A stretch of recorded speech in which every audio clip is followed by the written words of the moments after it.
Buenas tardes, este grupo está conformado por Areas Maylori, Asilda Davianis, Peraza Yáñez, Rodríguez Arón, Sosa Ender, Paz Iverson, Rojas Jackson y mi persona, Mayer Rinquevedo.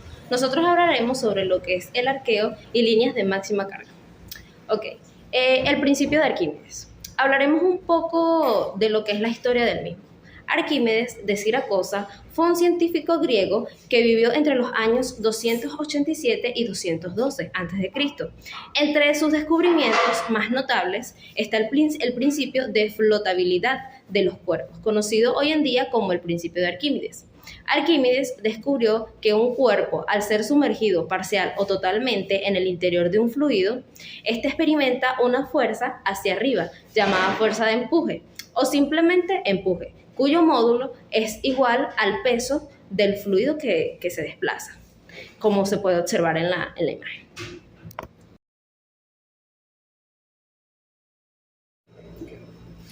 Buenas tardes, soy Jackson Rojas, cadete de tercer año, y vengo a continuar lo que viene siendo la exposición sobre el principio de Arquímedes o principio de flotabilidad. Bien, ya una vez definido lo que viene siendo el principio de Arquímedes, voy a hacer una breve demostración de lo que este principio explica. Ok, para esta demostración vamos a necesitar un objeto, una taza de vidrio, un fluido y una bandeja para que no se nos derrame el fluido. Ok, en el principio de Arquímedes tenemos tres posibles estados. Estos son cuando la fuerza de empuje es mayor a la fuerza del fluido desplazado, cuando estas dos fuerzas son iguales, y cuando la fuerza del fluido desplazado es mayor a la de la fuerza de empuje. Okay, en este primer estado vamos a ver cuando la fuerza de empuje es mayor a la del fluido desplazado. Cuando esto sucede, podemos notar que el objeto nos va a flotar. Cuando estas dos fuerzas son iguales, podemos notar que el objeto va a estar a la mitad del envase. Esta fuerza se debe a la fuerza que yo estoy aplicando con mi mano. Y cuando la fuerza del fluido desplazado sea mayor que la de la fuerza de empuje, vamos a notar que el objeto va a estar en el fondo de nuestro taza. ¿Okay? Estas son las tres posibles formas o tres posibles estados que nos vamos a encontrar cuando un objeto es sumergido a un fluido. El volumen desplazado, el volumen que salió de la taza, va a representar el volumen del objeto que está sumergido en el fluido. ¿Okay? Este principio es lo que le dio el inicio, la base a lo que viene siendo la navegación, lo que viene siendo la flotabilidad de los buques, que es algo que nuestra carrera se basa. Bueno, eso es todo. Buenas, mi nombre es Sosa Ender y les hablaré de la flotabilidad y reserva de flotabilidad. Todo cuerpo sumergido en un fluido experimenta un empuje vertical, de abajo hacia arriba, igual al peso del volumen del líquido desalojado. Para que un buque flote, la condición es que su peso específico sea menor que el del líquido desalojado por aquel. Entonces, podemos decir que la flotabilidad de un buque es una consecuencia directa del principio de Arquímedes en el agua de mar. El empuje que experimenta el casco hacia arriba es una fuerza que lo mantiene a flote. Es igual al peso del agua desplazada. Por lo tanto, es por ello que la flotabilidad es la propiedad que tienen los buques para mantenerse a flote y que sumergido hasta la línea de máxima carga quede volumen suficiente fuera del agua para que pueda navegar con mal tiempo, en previsión de aumento de peso por embarque de agua. A esto le llamamos reserva de flotabilidad RF, que no es más que el volumen comprendido entre la superficie de flotación y la cubierta principal, más el volumen de espacios cerrados que haya sobre dicha cubierta. El coeficiente de flotabilidad CF es la relación existente entre la reserva de flotabilidad y el volumen de carena. Desplazamiento de un buque. En náutica, el desplazamiento de un buque no es nada más ni nada menos que el peso del mismo para una condición determinada de carga. El desplazamiento también se define como el volumen sumergido por el peso específico del agua en que flota y representa el peso del agua desplazada por este volumen. Esto también se conoce como el principio de Arquímedes. La unidad utilizada es toneladas y en el sistema anglosajón toneladas largas. Desde el punto de vista de teoría del buque, se distinguen los siguientes tipos de desplazamiento. Desplazamiento en rosca.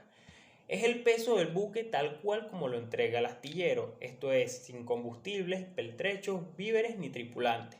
Desplazamiento liviano. Es el peso del buque completo además de equipo, botes, instrumentos de navegación, etc.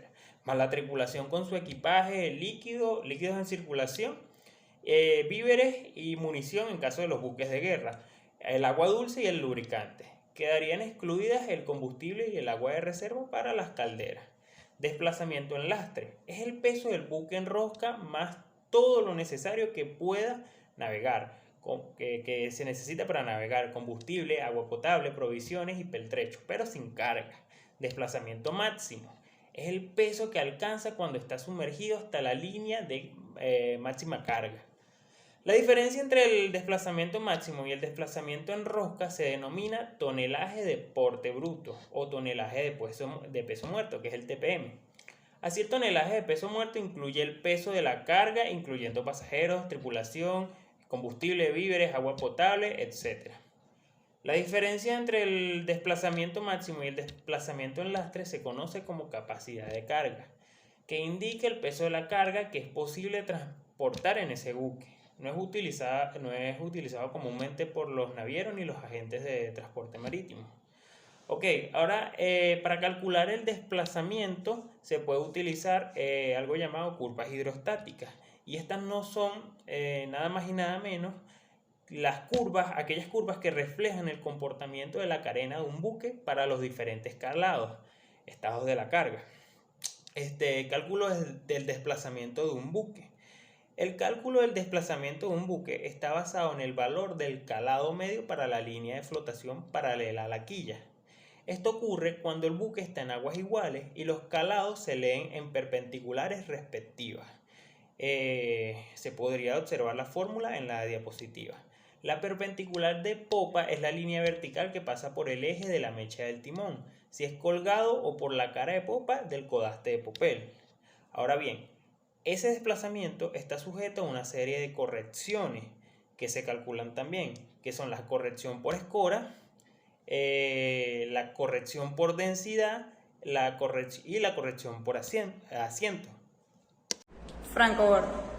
La navegación en la antigüedad se realizaba mayormente a vista de costa debido al desconocimiento existente en relación con la naturaleza del mar, de los fenómenos climáticos, de la propia navegación y fundamentalmente de las propias embarcaciones y su comportamiento.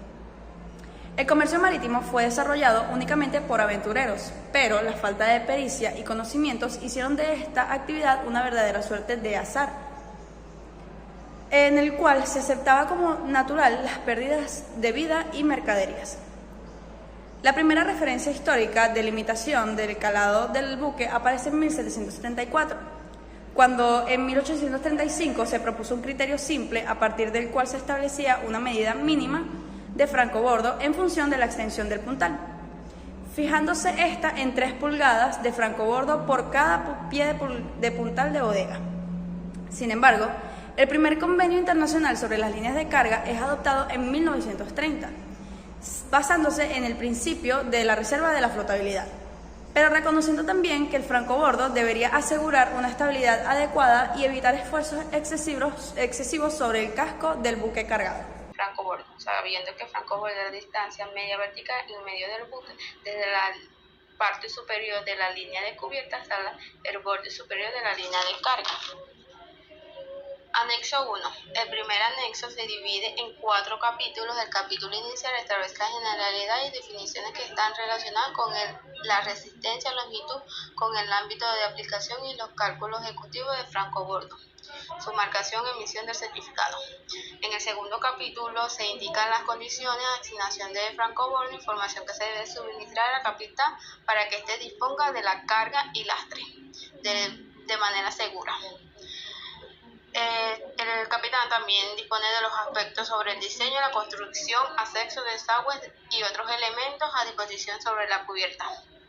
El capítulo número 2 establece en el anexo la forma diferenciada de las zonas, regiones, periodos estacionarios cuyas condiciones meteorológicas y ambientales definen parámetros que afectan el francobordo para el cálculo del mismo para condiciones naturales.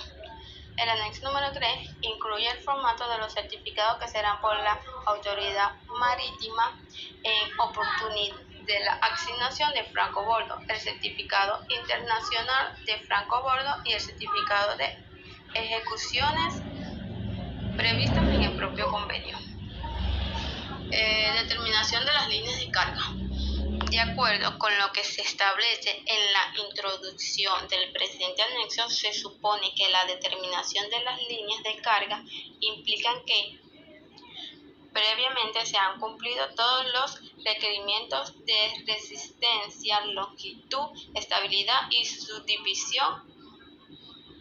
Una vez cumplidos estos requisitos, la regla 3 define los siguientes términos: el hora, perpendicularidad, sección media, manga, puntral trazado, puntral del francobordo, cubierta de francobordo, superestructura. La reglamentación de francobordo en el ámbito nacional. La legislación nacional ha adherido siempre a las disposiciones de la OMI, incluyendo el decreto número 3769 del 28 de septiembre de 1944, denominado Reglamento General de Francobordo. Hay tres razones fundamentales para tener un volumen mínimo del casco del buque fuera del agua. Como reserva de flotabilidad, para que cuando el buque navegue entre las olas, el agua embarcada sea la mínima. En caso de inundación del buque, también la reserva de flotabilidad evitará su hundimiento. El francobordo incluye en la estabilidad transversal, ya que al aumentar el francobordo, el ángulo para el cual se anula la estabilidad también aumenta. Disco Plinson. En náutica, la marca francobordo, también disco Plinson o marca de Plinson, es una marca esquemática que han de llevar los buques pintada en su casco. Va pintado debajo de la línea de cubierta, coincidiendo su centro con la línea de máxima carga en verano. En sus extremos se sitúan las letras que indican la sociedad clasificadora que se encarga del buque. El disco Plinson está formado por un anillo de 300 milímetros de diámetro exterior y 25 milímetros de ancho, cortado por una línea horizontal de 450 milímetros de longitud y 25 milímetros de ancho, cuyo borde superior pasa por el centro del anillo. Se aprecia en la siguiente figura el peine con los diferentes límites de carga según la zona y la estación a navegar. TF, tropical fresco. Agua dulce, zona tropical. F, fresco. Agua dulce, otras zonas. T, tropical sal, agua de mar, zona tropical. S, summer, agua de mar en verano. W, winter, agua de mar en invierno. Y WNA, winter north, Atlántico, invierno en el Atlántico Norte. Coeficientes de forma. ¿Qué son los coeficientes de forma? Es el conjunto de coeficientes adimensionales que relacionan las formas del buque con sus dimensiones principales. Tenemos cuatro coeficientes. El primer coeficiente, que es el coeficiente de flotación. El segundo, que es el coeficiente de bloque. El tercero, que es el coeficiente prismático. Y el último coeficiente, que es el coeficiente de la cuaderna maestra. El primer coeficiente es la relación que tiene la superficie de flotación con el rectángulo externo circunscrito. Normalmente nos referimos al área de flotación en máxima carga de agua de verano. Su fórmula es la siguiente: área de flotación longitudinal partido eslora de flotación por manga. El siguiente, que es el coeficiente de bloque, relaciona el volumen de la carena con el volumen del prisma recto circunscrito. Su fórmula es la siguiente: volumen de la carena partido eslora por manga por calado. El siguiente coeficiente, que es el coeficiente prismático, también relaciona el volumen de la carena con el prisma circunscrito en el área, y a su vez que es la misma cuya sección transversal es la mayor que posee el buque. Su fórmula es la siguiente: volumen de la carena partido eslora por área de la sección mayor, y el último coeficiente, que es el coeficiente de la cuaderna maestra, que vendría relacionando directamente el valor del área sumergida de la cuaderna ya mencionada con el rectángulo circunscrito. Su fórmula es la siguiente: área de la sección maestra partido manga por calado. Estos cuatro coeficientes son muy importantes ya que nos brindan las características principales. El primer coeficiente, que es el de flotación, influye directamente en la hidrodinámica del buque y también en su estabilidad. El de bloque, aparte de influir en su resistencia al levante, también influye en lo que vendría siendo la cantidad de carga que éste pueda poseer. El coeficiente prismático influye más que todo en embarcaciones de gran velocidad, en su resistencia al avance. Y el coeficiente de la cuaderna maestra influye en la resistencia al avance en general.